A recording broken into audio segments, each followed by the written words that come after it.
नमस्कार दोस्तों, स्वागत है आपका मेरे चैनल में। सूर्यदेव व्रत कथा। ओम हरिओम स सूर्यदेवाय नमः। रविवार सूर्यदेव व्रत विधि। सूर्य का व्रत 1 वर्ष या 30 रविवारों तक अथवा 12 रविवारों तक करना चाहिए। रविवार को सूर्य से पूर्व बिस्तर से उठकर शौच व स्नान से निवृत्त होकर स्वच्छ लाल रंग के वस्त्र पहने। तत्पश्चात घर के ही किसी पवित्र स्थान पर भगवान सूर्य की स्वर्ण निमित्त मूर्ति का चित्र स्थापित करें। इसके बाद विधि विधान से गंध पुष्पित से भगवान सूर्य का पूजन करें। पूजन के बाद व्रत कथा सुने। व्रत कथा सुनने के बाद आरती करें। तत्पश्चात सूर्य भगवान का स्मरण करते हुए ओम हा ही ओम सय सूर्यदेवाय नमः इस मंत्र का 12 या 5 अथवा 3 माला जप करें।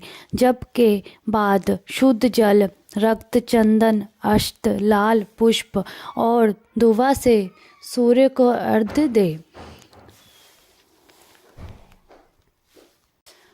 संयुक्त भोजन व फलाहार करें। भोजन में गेहूं की रोटी, दलिया, दूध, दही, घी और चीनी खाएं। रविवार के दिन नमक नहीं खाएं। रविवार सूर्य व्रत कथा। एक बुढ़िया माई थी। उनका एक बहुत ही सरल सा नियम था कि प्रति रविवार को सवेरे ही स्नान आदि कर पड़ोसन की गाय के गोबर से घर को लीपकर फिर भोजन तैयार कर भगवान को भोग लगा स्वयं भोजन करती थी। ऐसा व्रत करने से उसका घर धन धान्य एवं आनंद से पूर्ण था। इस तरह कुछ दिन बीत जाने पर उसकी पड़ोसन विचार करने लगी कि यह वृद्धा सदा मेरी गौ का गोबर ले जाती है, इसलिए वह अपनी गाय को घर से के भीतर बांधने लगी। बुढ़िया को गोबर न मिलने से रविवार दिन अपने घर को न लीप सकी, इसलिए उसने न तो भोजन बनाया और न भगवान भोग लगाया तथा स्वयं भी उसने भोजन नहीं किया। इस प्रकार उसने निराहार व्रत किया। रात हो गई और वह भूखी सो गई। रात में भगवान ने उसे स्वप्न में दर्शन दिए और भोजन न बनाने तथा भोग न लगाने का कारण पूछा। बुढ़िया माई ने कहा, आज मुझे घर लीपने के लिए गाय का गोबर नहीं मिला, जिससे हमारा घर शुद्ध नहीं हुआ, जिससे मैं खाना भी नहीं बना पाई और न ही आपको भोग लगा पाई। तब भगवान ने कहा, माता, हम तुमको ऐसा गाय देते हैं जिससे सभी इच्छाएं पूर्ण होती हैं, क्योंकि तुम हमेशा रविवार को गाय के गोबर से घर लीपकर भोजन बनाकर मेरा भोग लगाकर शुद्ध भोजन करती हो। इसमें से मैं खुश होकर तुमको यह वरदान देता हूँ तथा अन्य समय में मोक्ष देता हूँ। स्वयं में ऐसा वरदान में देकर भगवान अंतर ध्यान हो गए और जब श्रद्धा की आंखें खुली तो वह देखती ही रह कि आंगन में एक अति सुंदर गाय और बछड़ा बंधे हुए हैं। वह गाय और बछड़े को देखकर अत्यंत प्रसन्न हुई और उनको घर के बाहर बांध दिया, वहीं खाने का चारा डाल दिया।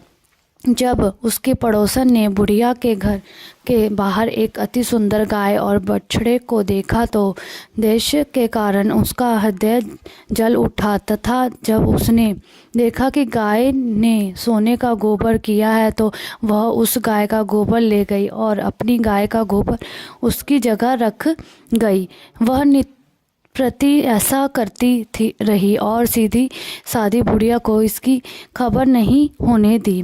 तब सर्वव्यापी ईश्वर ने सोचा कि चालाक पड़ोसन के कर्म से बुढ़िया ठगी जा रही है। भगवान ने संध्या के समय अपनी गाय से बड़े जोर की आंधी चला दी। बुढ़िया ने आंधी के भय से अपनी गाय को घर के भीतर बांध लिया। प्रातः काल उठकर जब वृद्धा ने देखा कि गाय ने सोने का गोबर दिया है तो उसके आश्चर्य की सीमा न रही और वह प्रतिदिन गाय को घर के भीतर बांधने लगी।